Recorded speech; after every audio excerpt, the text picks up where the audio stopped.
இன்றைக்கு நாம் விரதம் இருந்து முடிந்த வரையில் பழங்களும் பாலும் மட்டும் உண்டு இரவு கண்விழித்து இறை நாமத்திலும் இறை பஜனையிலும் ஈடுபட்டு விடிய விடிய இந்த 4 கால பூஜைகளிலும் மனதை செலுத்தி ஒவ்வொரு பூஜையின் பொழுதும் ஒரு பெரும் சக்தி எழுந்து ஆக இதை நாம் வெற்றிகரமாக நடத்தி முடித்தோமானால் எப்பேற்பட்ட பாக்கியம். இந்த சிவராத்திரி எப்படி வந்தது என்று பல கதைகள் இருக்கின்றன. அதில் முக்கியமாக நமக்கு வேண்டியவை சிவபெருமான் பிரளயம் முடிந்து உயிர்கள் அனைத்தையும் தன்னுள் ஒடுக்கி நின்ற பொழுது அவரால் பார்வதியை எதுவும் செய்ய முடியவில்லையே. தன்னுடைய பாதியை அவளுக்கு தந்துவிட்டார். ஆனால் பார்வதி ஒரு தாய் அல்லவா, அவளால் குழந்தைகள் இல்லாமல் இருக்க முடியுமா? ஆக அந்த இரவு முழுவதும் தவமிருந்து சிவபெருமானை நினைத்து நினைத்து உருகி தவமிருந்து பிறகு மீண்டும் அவருடைய வரம் பெற்று இந்த உலகத்தை சிருஷ்டித்தாள். அந்த இரவுதான் சிவராத்திரி என்று சொல்கிறார்கள். ஆக இன்றைக்கு சக்தி இல்லாமல் படைப்பு இல்லை. நாம் பார்க்கிறோம் அல்லவா, சிவபெருமான் மேல் நின்றபடி காளி தட்சிணேஸ்வர் கோவிலில் இருப்பதை பார்க்கிறோம். அதாவது சிவபெருமான் ஆதார சக்தி,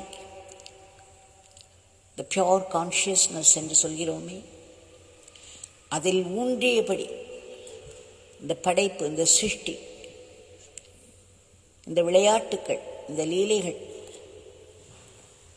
இந்த மாயா உலகங்கள் 14 உலகங்கள் என்றெல்லாம் சொல்கிறார்கள். 2 பிரம்மாண்டங்கள் சிருஷ்டிக்கப்பட்டு இந்த திருவிளையாடல் தொடர்ந்து நடந்து கொண்டிருப்பதற்கு காரணம் இந்த உலகத்தாயான பார்வதி தேவி சிவபெருமானில் பாதியாக நிலை பெற்றிருப்பதால் அவருடைய படைப்பு சக்தி, த கிரியேட்டிவ் ஃபோர்ஸ்,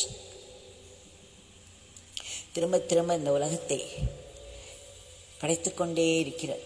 ஒருமுறை பகவான்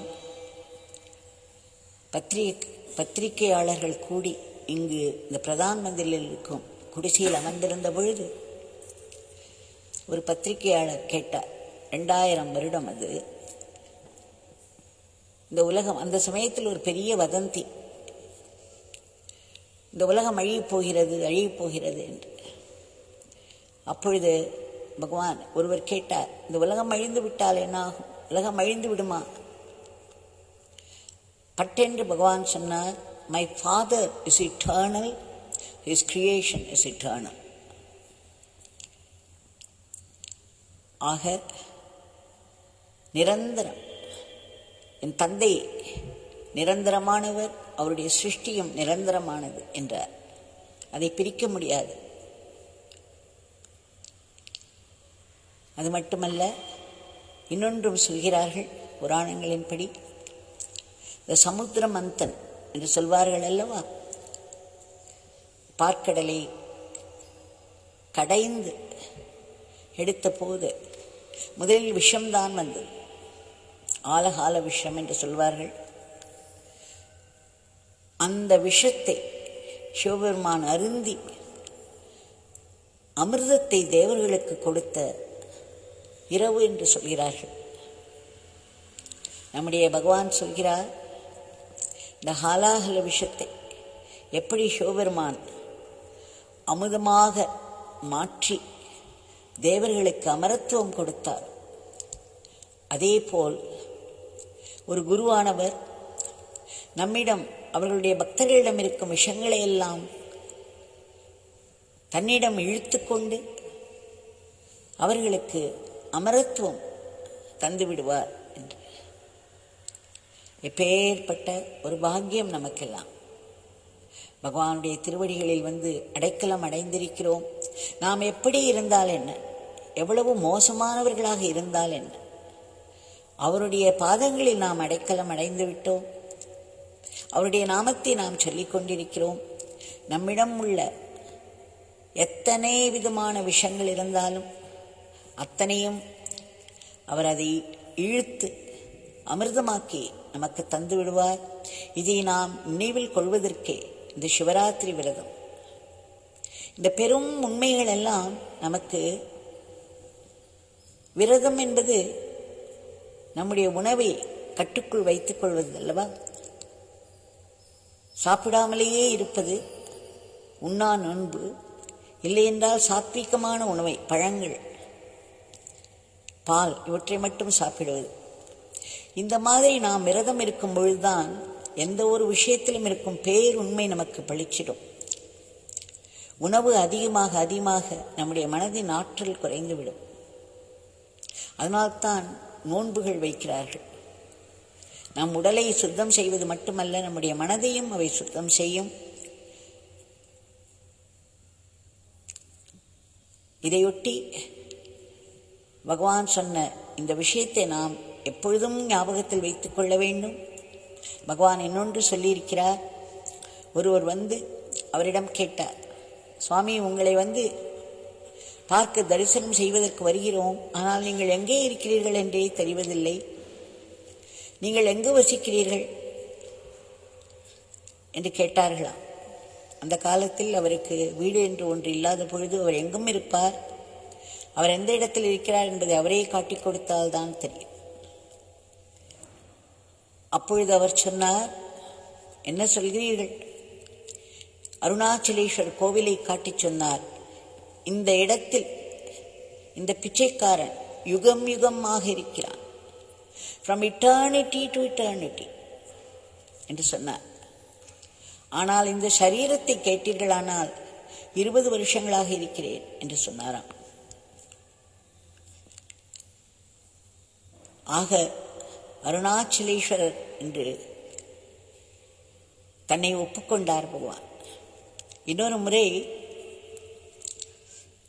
அருணாச்சலேஸ்வர் கோவிலில் பிரம்மோற்சவம் நெருங்கிக் கொண்டிருந்த பொழுது அங்கு இருந்த ஒரு சீனியர் ஆபீசர், ஒரு மூத்த அதிகாரி பகவானிடம் பகவான்,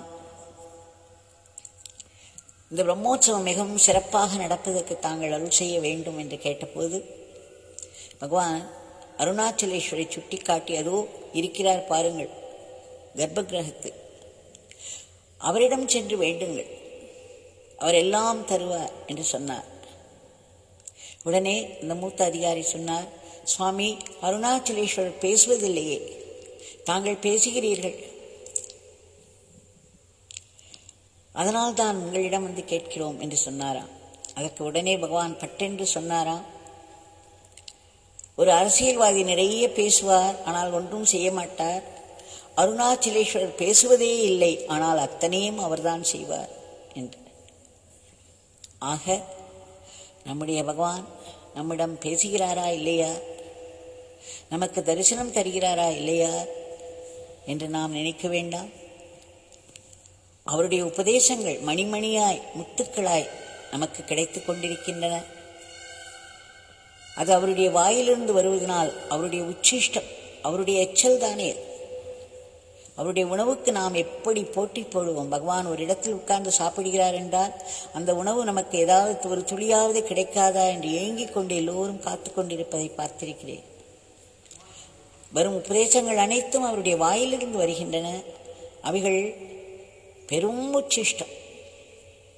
ஆக எந்த ஒரு உபதேசத்தை எடுத்து நாம் அதை ப்ராக்டிஸ் செய்தாலும் அவருடைய உச்சிஷ்டத்தை நாம் சாப்பிட்டு கொண்டே இருக்கிறோம்.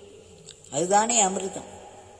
அப்பொழுது நம் உடலிலும் மனதிலும் புத்தியிலும் இருக்கக்கூடிய அந்த ஹாலாகல விஷயங்களை அவர் அகற்றி அதை அமிர்தமாக்கி விடுவார். இன்றைய நாளில் இன்னொன்றை நான் கண்டிப்பாக நினைவு கூர்ந்தே ஆக வேண்டும். இந்த ஆருத்ரா தரிசனம் அன்று பகவானை காண்பதற்கு அவருடைய வீட்டிற்கு சென்றபோது ஒரு பெரும் ஏமாற்றம். அந்த வீடு பூட்டி கிடந்தது. பிறகு யாரோ சொன்னார்கள் அவர் கோவிலில் இருக்கிறார் என்று. ஓடினோம், வேகமாக ஓடினோம். அந்த கோவிலுக்குள்ளே நுழைந்த பொழுது அவரை தேடுவது ஒரு பெரிய விஷயம். எங்கு இருப்பார் என்றே சொல்ல முடியாது, எந்த மூலையில் உட்கார்ந்திருப்பார் என்று சொல்ல முடியாது. அதனால் அவருடைய நாமத்தை சொல்லிக்கொண்டே உள்ளே நுழைந்த பொழுது எழுத்தார் போலவே இந்த 1000 கால் மண்டபம் அதனுடைய இந்த வெளி சுவரில் சாய்ந்தபடி பகவான் உட்கார்ந்திருந்தார். அவரை சுற்றி ஒரு பெரும் கூட்டம் இருந்தது. பெரும் கூட்டம் என்றும் சொல்ல முடியாது, ஆனால் கூட்டம் இருந்தது. உடனே ஓடிச் சென்று தள்ளி நின்றேன். பகவானுடைய கண்கள் நம்மேல் விழுந்து அவர் சரி என்று சொன்னால் மட்டுமே நாங்கள் அங்கு போய் உட்கார முடியும். அதற்காக காத்து கொண்டிருப்போம், மிகவும் கவனமாக இருப்போம். சில சமயம் கண்களால் மட்டுமே பேசுவார். நாம் கவனமில்லை என்றால் அதை விட்டுவிடுவோம். அப்பொழுது கண் அசைவால் வந்து உட்கார் என்பது போல் சொன்னார். ஓடிச் சென்று உட்கார்ந்தேன். பகவான் அங்கிருந்தவர்களிடம் ஏதோ மிகவும் கேஷுவலாக பேசிக்கொண்டிருந்தார்.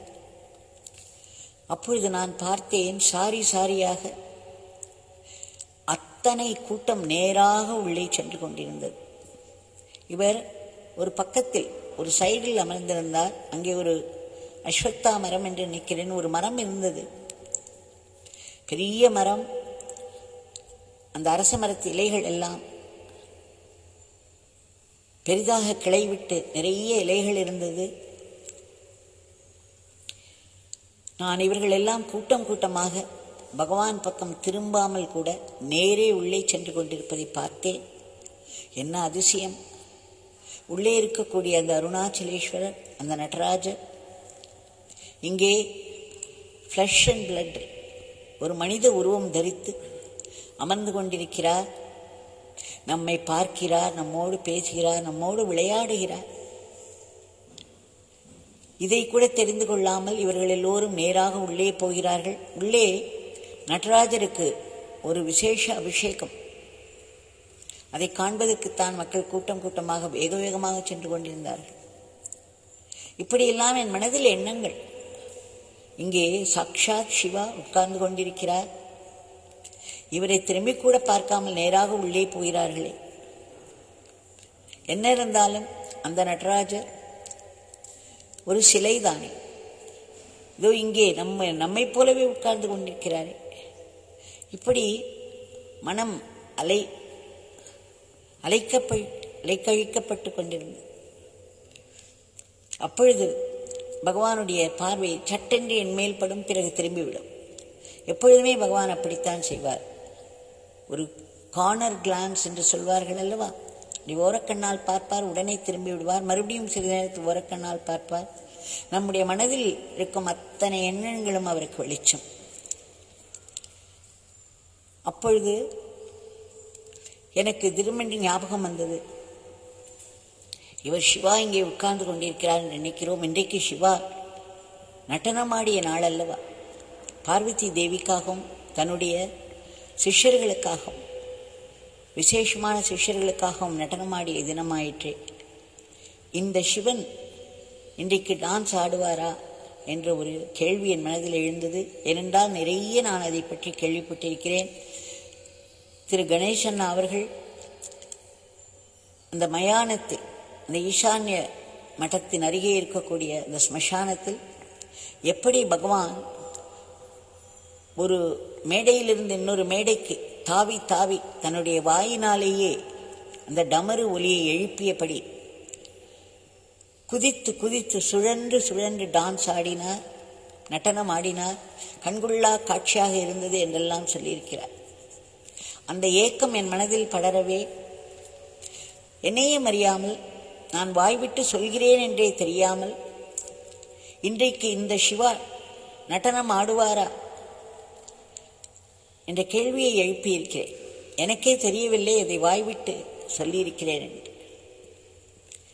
அப்படி சொன்ன உடனேயே எனக்கு சப்த நாடியும் ஒடுங்கிவிட்டது. ஏனென்றால் பகவானுடைய முன்னிலையில் நாங்கள் மிகவும் கவனமாக இருப்போம், மிகவும் பயந்து உட்கார்ந்து கொண்டிருப்போம். ஏனென்றால் அவரிடம் அப்படி ஒரு ஈர்ப்பு இருக்கும், அவரை விட்டு செல்ல மனசு வராது. அதே சமயம் நாம் ஏதாவது தவறாக நடந்து கொண்டு விட்டால் அவர் உடனே வெளியேற்றி விடுவார். அந்த கண்டிப்பு, அந்த படிப்பினை நமக்கு தேவையாக இருக்கும். அப்பொழுது அது நடக்கும். அதனால் ஒரே பயம், என்னது இப்படி உளறிவிட்டோமே, இப்பொழுது பகவானை நம்மை எழுந்து போய்விடச் சொல்வாரோ, இப்படியெல்லாம் நாம் பேச மாட்டோமே, இன்றைக்கு ஏன் இந்த கேள்வி? ஆனால் அதிசயத்திலும் அதிசயமாக பகவான் சொன்னார், why not என்று கேட்டார். ஏன் இல்லை? அவர் அப்படி கேட்டவுடனே எனக்கு ஒரே ஆச்சரியம், ஆனந்தம். என்ன ஒரு வித்தியாசமான பதிலை பகவான் கொடுத்திருக்கிறார். அப்படி என்றால் கண்டிப்பாக இன்றைக்கு அவர் நடனம் ஆடுவார் என்ற ஒரு நிச்சயம் மனதில் எழுந்தது. ஒரே சந்தோஷமாக இருந்தது. அந்த ஒரு தருணத்திற்காக நான் காத்துக்கொண்டே இருந்தேன். அதற்குள் யாரோ ஒரு மோர் விற்கும் ஒரு கிராமவாசி, ஒரு அம்மா அங்கே வந்து உட்கார்ந்து கொண்டிருந்தார்கள். அவர்கள் சொன்னார்கள் பகவானிடம், சாமி தும்மா தூண்டு மோர் குடி சாமி, எம்மான அழாச்சு சாமி, நீ குடிச்சு இந்தா சாமி எடுத்துக்கோ, அப்படிலாம் ஏதேதோ சொல்லிக் கொண்டிருந்தாள். அவர் வாண்டாம்மா என்று அவ்வளவு ஒரு குழந்தை அழகாக ஒரு கெஞ்சி ஒன்றை சொல்வது போல் சொல்லிக் கொண்டிருந்தார். இதை மனம் ரசித்தாலும் மனதிற்குள் இவர் எப்பொழுது எழுந்து நடனம் ஆடுவார் என்றே காத்து கொண்டிருந்தேன். அப்பொழுது திடுமென்று ஒரு பெரிய காற்று அடித்தது. அந்த அஸ்வத்தா மரத்தில் இருக்கிற இலைகள் எல்லாம் சத்தத்தோடு அசைந்து அசைந்து கொண்டிருந்தது. ஒரு சலசலப்பு, இலைகளுடைய சலசலப்பு, அந்த காற்று. உடனே அவர் சொன்னார், தேவ்கி அதோ பார், சிவன் நடனம் ஆடுகிறார். நான் உடனே மேலே பார்த்தேன். அந்த இலைகள் எல்லாம் மிக அழகாக அசைந்து ஆடிக்கொண்டிருந்தது. ஆனால் 100 முறை அதை நான் முன்பே பார்த்திருக்கிறேனே, இதில் என்ன நடனம் இருக்கிறது? இது என்ன சிவன் நடனமா? இவர் என்ன சொல்கிறார்? ஏதாவது சமாதானம் சொல்கிறாரோ நமக்கு என்று சந்தேகம்தான் வந்ததே. அவர் சொன்னதனுடைய அர்த்தத்தை என்னால் புரிந்து கொள்ள முடியவில்லை. நான் பேசாமல் விட்டுவிட்டேன். எனக்கு ஒன்றுமே புரியவில்லை என்பது அவருக்கு தெரியாதா? அவர் மறுபடியும் அங்கே இருந்தவர்களுடன் ஏதோ உரையாடி கொண்டிருந்தார். சில நேரம் கையை தூக்கி உயர தூக்கி ஆசீர்வதித்துக் கொண்டிருந்தார். அவருடைய அந்த இடது கையானது விடாமல் அசைந்து கொண்டே இருந்தது. திடமென்று மறுபடியும் தேவ்கி அதோ பார், சிவன் நடனமாடுகிறார் என்றார். பார்த்தால் ஒரு நீல நிற வானம், ஒரு மேகம் கூட இல்லை. அதில் 3 வெள்ளை வெளியேர் என்று பறவைகள் மிக அழகாக ஒன்றன் கீழே ஒன்றாக, அவ்வளவு நளினமாக, அவ்வளவு ஒரு பொலிவாக அசைந்து கொண்டிருந்தது.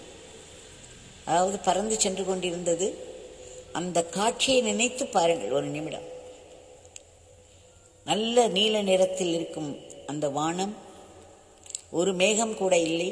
அதன் நடுவே வெள்ளை வெளியேர் என்று 3 பறவைகள் மிக மிக அழகாக நளினமாக அசைந்து பறந்து கொண்டிருந்தது. இந்த காட்சியை பார்த்துதான் சிறுவன் ராமகிருஷ்ணர் அந்த வயல்வெளியில் சென்று கொண்டிருக்கும் பொழுது மூர்ச்சையாக விழுந்தார் என்று நான் படித்திருக்கிறேன். ஆக அதை பார்க்கும் பொழுது அப்படி ஒரு அழகு, அப்படி ஒரு நளினம். ஆனால் என் மனதில் ராமகிருஷ்ணர் பார்த்திருந்தால் மூர்ச்சையாக விழுந்திருப்பார். நமக்கு இதில் என்ன சிவன் நடனம் தெரிகிறது என்றுதான் நினைத்தது. மறுபடியும் இவர் இன்றைக்கு நடனமாடப் போவதில்லை, அதற்கு ஏதோ ஒரு சமாதானம் சொல்கிறாரோ என்றுதான். நம் மனம் அப்படித்தானே பழகியிருக்கிறது. எதை எடுத்தாலும் வேறு விதமாக பார்ப்பது நமக்கு கைவந்த கலை. அதனால்தான் பகவான் சொன்னார், எந்த ஒரு நிகழ்ச்சியையும் எத்தனைக்கெத்தனை ஒரு உயர்ந்த விளக்கத்தோடு புரிந்து கொள்கிறோமோ அத்தனைக்கத்தனை நாம் இறைவனிடம் இருக்கிறோம் என்று. இப்படி நான் நினைத்துக் கொண்டிருக்கும் பொழுது பகவானுக்கு மீண்டும் ஏமாற்றமாகத்தான் இருந்திருக்கும். நான் அவர் சொன்னதை புரிந்து கொள்ளவே இல்லை என்று. அதன் பிறகு அங்கு ஒரு மாமி வந்தார். அவர் கையில் ஒரு கேரியர் வைத்திருந்தார், ஒரு இலை ஒன்று வைத்திருந்தார். அவர் பகவானிடம் வந்து, இன்றைக்கு ஆருத்ரா தரிசன், அதனால் களி கொண்டு வந்திருக்கிறேன் சுவாமி, உங்களுக்கு ரொம்ப பிடிக்குமே இது என்று சொன்னார். உடனே பகவான் அதை வைக்க சொன்னார். ஒரு ஓரத்தில் என்னை கூப்பிட்டு இங்கே வா என்று சற்று தள்ளி என்னை உட்காரச் சொன்னார். அந்த இலையை எடுத்து எனக்கு போடச் சொன்னார். போட்டு அதில் இருக்கும் களியை இந்த அம்மாவிற்கு போடு என்று சொன்னார். எனக்கு ஒரே பயமாகிவிட்டது. பகவானுக்கென்று கொண்டு வந்திருக்கும் அந்த களியை அந்த கூட்டத்தில் இருக்கும் ஒரு பெண்மணியை கூப்பிட்டு உட்கார வைத்து இவளுக்கு போடு என்று சொல்கிறார்.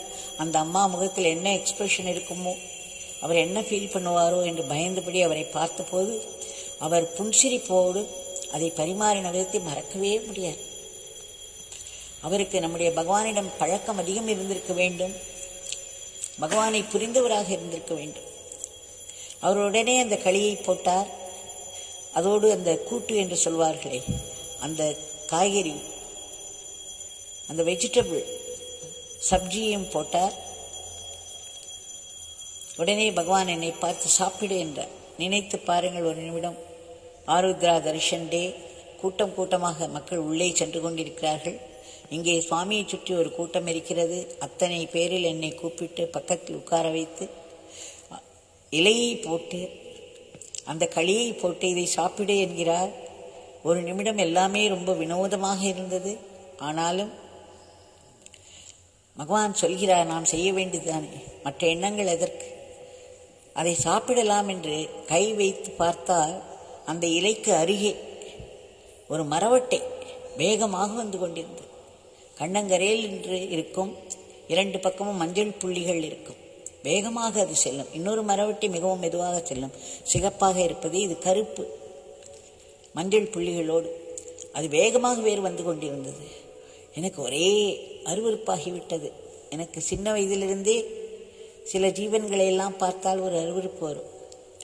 அதே போல் இந்த மரவட்டியை பார்த்த உடனே அது எங்கே என்னுடைய இலையில் ஏறிவிடுமோ, பகவான் கொடுத்திருக்கிற இந்த பிரசாதத்தை தொட்டுவிட்டால் நமக்கு வாந்தி வந்து விடுமே என்று பயம். இப்படி ஏதேதோ எண்ண ஓட்டங்கள்.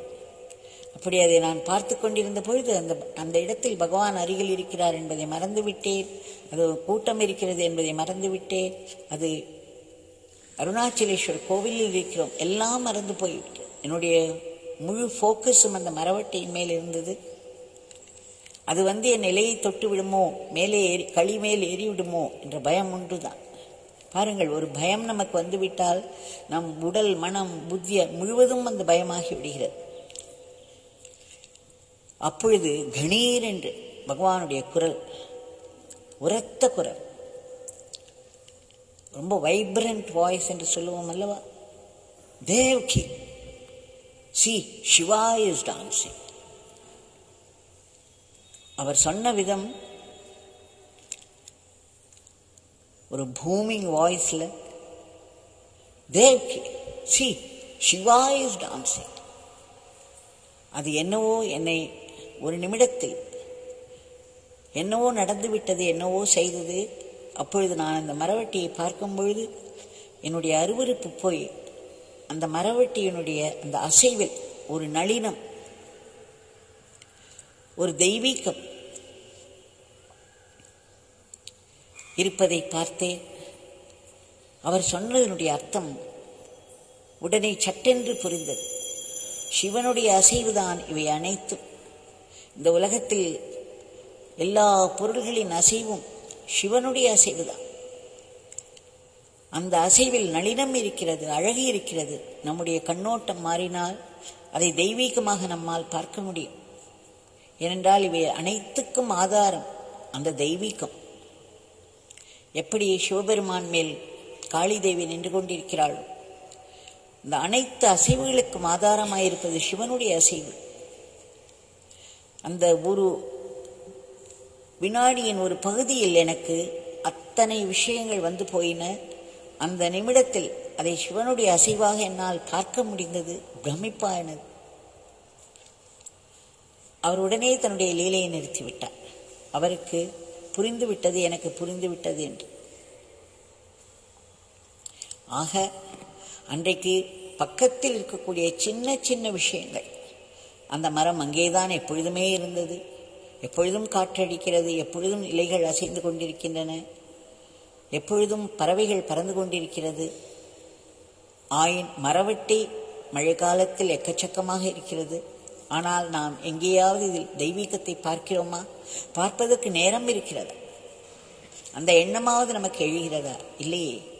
ஆனால் இத்தனைக்கும் பின்னால் இதை படைத்த இறைவனுடைய அழகும் நளினமும் இருக்கிறது, தெய்வீகம் இருக்கிறது என்பதை மிக விளையாட்டாக அங்கு கையில் கிடைத்தவற்றை வைத்து அந்த ஒரு பேருண்மையை எனக்கு சொல்லிக் கொடுத்தார்.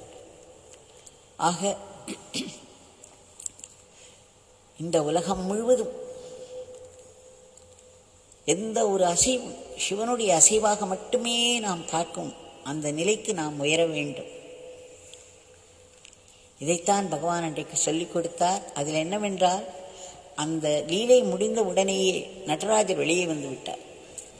உடனே அத்தனை கூட்டமும் நடராஜரை பின்தொடர்ந்து நடராஜர் ஊர்வலமாக இந்த பெரிய பிராகாரத்தில் ஊர்வலமாக வரத் தொடங்கினார். டக்கென்று பகவானும் எழுந்து விட்டார். கூட்டம் கலைந்தது.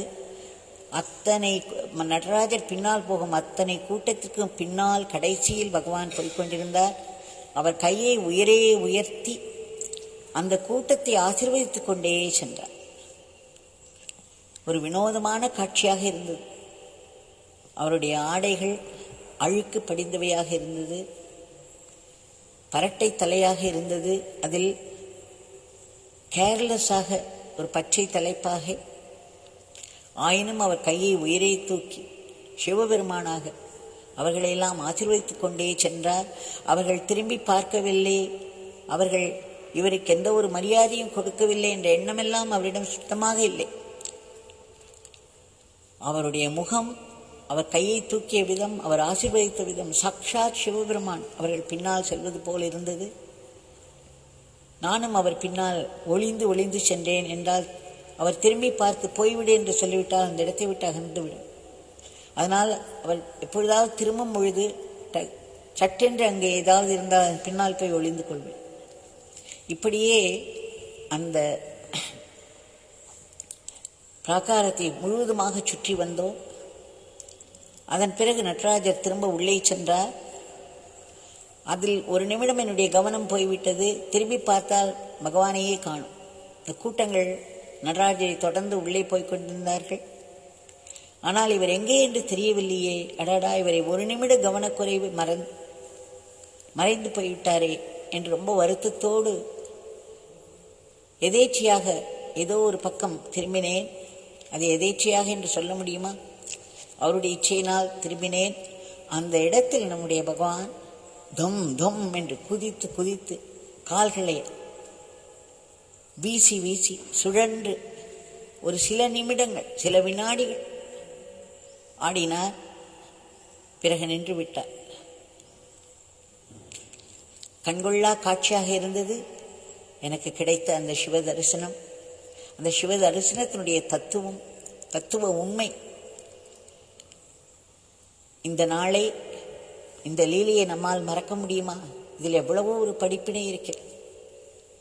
இதை நாம் எப்பொழுதும் நினைத்து கொள்ள வேண்டும். இன்றைக்கு கண்டிப்பாக நாள் முழுவதும் நினைத்து பொருட்கள் அசையும் பொழுது, தாவரங்கள் அசையும் பொழுது, நம்முடைய ஒவ்வொரு அசைவிலும் கூட அந்த சிவபெருமானுடைய அசைவுதான் இருக்கிறது என்பதை நாம் உணர முயற்சி செய்ய வேண்டும், பயிற்சி செய்ய வேண்டும். அதற்கு நாம் பகவானிடம் பிரார்த்தித்துக் கொள்வோம். அத்தோடு இன்றைய பிரார்த்தனை, பகவான் தங்களிடம் மீண்டும் மீண்டும் வேண்டிக் கொள்கிறோம். தங்கள் பெரும் கருணையோடு குறுக்கிட்டு உடனடியாக இந்த உலகத்தின் போக்கை முற்றிலும் மாற்ற வேண்டும். இன்றைக்கு வன்முறை தலையோங்கி இருக்கிறது, பகையுணர்ச்சி தலையோங்கி இருக்கிறது. எந்த கடவுள் இருப்பது ஒன்றுதான், என் தந்தை ஒருவர்தான் இருக்கிறார், வேறு எதுவும் இல்லை, எவரும் இல்லை என்று நிதர்சனமாக அனுபவத்தில் உணர்ந்த ஞானிகள் சொல்கிறார்களோ, அந்த தந்தைக்கு பல பெயர்களை இட்டு அந்த பெயர்களின் மூலமாகவே ஒருவருக்கொருவர் சண்டை போட்டு ஒருவருக்கொருவரை கொன்று கொண்டிருக்கிறோம். ஆக இந்த வன்முறை சம்பவங்கள் நிற்க வேண்டும். பிரபஞ்சத்தின் நாயகனான தாங்கள் அமைதி, சமாதானம், ஒற்றுமை ஒழுங்கு, கட்டுப்பாடு, நல்லிணக்கம் இவற்றை மக்களிடையே கொண்டு வந்து அவர்கள் ஒரு தார்மீக வாழ்க்கை இறைநினைப்போடு வாழ வேண்டும். ஏற்கனவே நடந்து கொண்டிருக்கும் வன்முறை போர்களை எல்லாம் நிறுத்தி அமைதியும் சமாதானமும் நிலவச் செய்ய வேண்டும். இந்த உலகம் முழுவதையும் தாங்கள் ஆசீர்வதித்து யாருடைய மனதிலும் பகையுணர்ச்சியோ போர் என்ற எண்ணமோ எழாமல் காக்க வேண்டும். தினம் தினம் என்று வந்து நம்மை தாக்கும் கொடிய நோய்கள், வன்முறை மிக்க இயற்கையின் சீற்றங்கள், கோர விபத்துக்களை கட்டுக்குள் வைக்க வேண்டும். எல்லாவற்றிற்கும் மேல் மக்கள் மனதில் உள்ள எதிர்மறை எண்ணங்களை, அசுர எண்ணங்களை தாங்கள் அழிக்க வேண்டும். எந்த நாட்டைச் சேர்ந்தவராயினும், எந்த மதத்தை தழுவினவராயினும் இந்த கர்ம விதிக்கு உட்பட்டவர்கள்தான். அது துல்லியமாக செயல்படும். யாருடைய நம்பிக்கைக்கும் காத்திருக்காது, கடினமாக செயல்படும். அதனால்தான் உலகத்தில் எந்த மதத்தைச் சேர்ந்தவர்களானாலும் எல்லோரும் ஏதேதோ துன்பங்களில் சிக்கி உதவியின்றி பாதுகாப்பின்றி தவித்து வருகிறார்கள். ஆனால் இதற்கும் மேலே அவ்வியாஜ கருணை என்று சொல்வோம் அல்லவா, காரணமற்ற கருணை இருக்கிறது. ஆக பகவானுடைய அந்த தயாள குணம், அவருடைய பேர் அன்பு, இதை மனதில் வைத்து அவரிடம் பிரார்த்தித்துக் கொள்வோம். தங்களுடைய கருணையானது உலகத்தில் ஏதேதோ துன்பங்களில் சிக்கி தவித்துக் கொண்டிருக்கும் எல்லா உயிர்களையும் சென்றடைந்து அவர்களுக்கு இதிலிருந்து ஒரு மீட்பு ஏற்பட்டு வாழ்க்கை உயர வேண்டும். சுயநலமின்றி மற்றவர்களுக்காக எப்பொழுதும் உழைத்துக் கொண்டிருக்கும் நல்ல ஆத்மாக்களை பழி பாவங்களிலிருந்து தாங்கள் காப்பாற்ற வேண்டும். நாட்டிற்கு ஒரு பொருளாதாரத்திற்கு ஒரு பெரிய ஏற்றம் தந்து நாடு பல துறைகளிலும் சிறப்பாக முன்னேறி உன்னத நிலையில் விஸ்வகுருவாக இருந்த இந்த உலகத்தையே தர்மத்தின் வழியில் நடத்தி செல்ல வேண்டும். தங்களுடைய திவ்யமங்கள நாமத்தை நாங்கள் இடைவிடாது உச்சரிக்க வேண்டும், ஆனந்தமாக உச்சரிக்க வேண்டும். தங்களுடைய லீலைகளையும் உபதேசங்களையும் திரும்ப திரும்ப மனதிற்கு கொண்டு வந்து அசி போட்டவற்றையெல்லாம் ஆத்மசக்தியாக மாற்றிக்கொள்ள வேண்டும். தங்களுடைய கைகளிலே நாங்கள் சாத்வீக கருவிகளாக மட்டுமே இயங்க வேண்டும். தப்பித்தவரை கூட ராட்சச கருவிகளாக ஆகிவிடக்கூடாது. எங்களுடைய அன்றாட வாழ்க்கையை தங்களுக்கு அர்ப்பணமாக நாங்கள் செய்து வர வேண்டும். மாயை என்ற குழிக்குள் விழுந்து விடக்கூடாது. தங்களுடைய பேரானந்த பிரம்மானந்த நிலை எங்களுக்கும் கிட்ட வேண்டும். அதற்கு எங்கள் மனம் முற்றிலும் தூய்மையாக வேண்டும். எங்கள் மனதிலே ஆசா பாசங்கள் காடு போல் வளர்ந்திருக்கிறது. உலக ஆசைகள் நிரம்பியிருக்கிறது. இதனால் திடும் திடும் என்று ஒரு கொடிய அச்சம், பயம், விஷம் போன்ற கோபம், பொறாமை, பொச்சரிப்பு, பழிவாங்குதல், காமம், எதற்கெடுத்தாலும் கவலைப்பட்டு கொண்டு அதை துக்கமாக மாற்றிக்கொள்ளும் சுபாவம், இப்படி மனதை அலைக்கழித்து கொண்டிருக்கும் உணர்ச்சிகள் கடைசியில் நம்மை மன உளைச்சலில் தள்ளி மருந்தே வாழ்க்கையாக ஆகிவிடும் அவலம். நம்முடைய பகவான் சொல்லியிருக்கிறார், இறை நாமத்திற்கு இணையான ஒரு ஆயுதம் எதுவும் இல்லை. அது நம்முடைய பூர்வ பாப்பங்களை எல்லாம் அழிக்க வல்லது, இனி பாப்பம் செய்யாமல் தடுக்க வல்லது. அது மட்டுமல்ல, அந்த பாப்பங்கள் விட்டு சென்ற வாசனைகளை எல்லாம் மனதிலிருந்து அழிக்க வல்லது. ஆக பகவான் தங்களிடம் வேண்டிக் கொள்கிறோம். தங்களுடைய திவ்யமங்கள நாமத்தில் நாங்கள் அடைக்கலம் கொள்கிறோம். விரைவிலேயே எங்கள் மனங்கள் தூய்மையாக வேண்டும். இந்த உலகத்தில் எங்கு இருந்தாலும், எந்த வேலை கையில் வந்து விழுந்தாலும் அவையெல்லாம் தங்களுடைய வேலை அல்லவா, தாங்கள் ஒருவர் தானே இருக்கிறீர்கள். அதை தங்களுடைய சேவையாக ஆனந்தமாக போட்டி பொறாமை பொச்சரிப்பின்றி செய்து அவற்றை ஆத்மசக்தியாக மாற்றிக்கொள்ள வேண்டும். வாழ்க்கை என்ன கொண்டு வந்து கொடுக்கிறதோ அது தங்களுடைய இச்சையால் மட்டுமே நடக்கிறது, தங்கள் சங்கல்பத்தினாலேயே வருகிறது. அது எங்களுடைய கர்மங்களின் அடிப்படையாக இருந்தாலும் தங்களிடமிருந்து வருவதால் அது கண்டிப்பாக ஒரு பெரிய ஆசீர்வாதமாக மட்டும்தான் இருக்க முடியும். ஆக பிடிவாதமாக நடப்பவை அனைத்தையும் ஆசீர்வாதமாக மட்டுமே பார்த்தோமானால் அது நம்முடைய வாழ்க்கையில் ஒரு பெரும் பயனை தரும். பகவானிடம் நெருக்கத்தை கூட்டும், நமக்கு ஒரு ஆன்மீக முன்னேற்றத்தை தரும். அது மட்டுமல்ல, சில நாட்களிலேயே அது எப்படி ஒரு பெரிய ஆசீர்வாதம் என்பதை நமக்கு காட்டிக் கொடுத்துவிடும். ஒவ்வொரு துன்பமும் துயரமும் ஒரு உயர் ஞானத்தில் முடிவடை. பகவான் தங்களிடம் வேண்டிக் கொள்கிறோம், நாங்கள் எப்பொழுதும் தங்களிடம் நன்றியோடு இருக்க வேண்டும். உலகத்தில் உள்ள ஜீவராசிகள் அனைத்திற்கும் தங்களுடைய சக்தி மிகு ஆசீர்வாதங்கள் கிட்டி அவைகளுக்கெல்லாம் ஒரு மேன்மை வர வேண்டும். எல்லாவற்றிற்கும் மேல் இறுதியாக இந்த கொடிய பிறப்பு இறப்பு சுழலிலிருந்து நாங்கள் முற்றிலும் விடுபட வேண்டும். இதற்கு அடிப்படை காரணமாக இருக்கக்கூடிய சுயநலம், அகம்பாவம், அதை தாங்கள் அழித்து ஆத்ம பாவத்தை ஓங்கச் செய்து மரணமில்லா பெருவாழ்வு எல்லோருக்கும் கிட்டுவதற்கு அருள வேண்டும் என்று ஆத்மார்த்தமாய் மீண்டும் மீண்டும் மீண்டும் இந்த நன்னாளில் வேண்டிக் கொள்கிறோம். வேண்டிக் கொண்டே இருப்போம். ஜெய் யோகிராம்.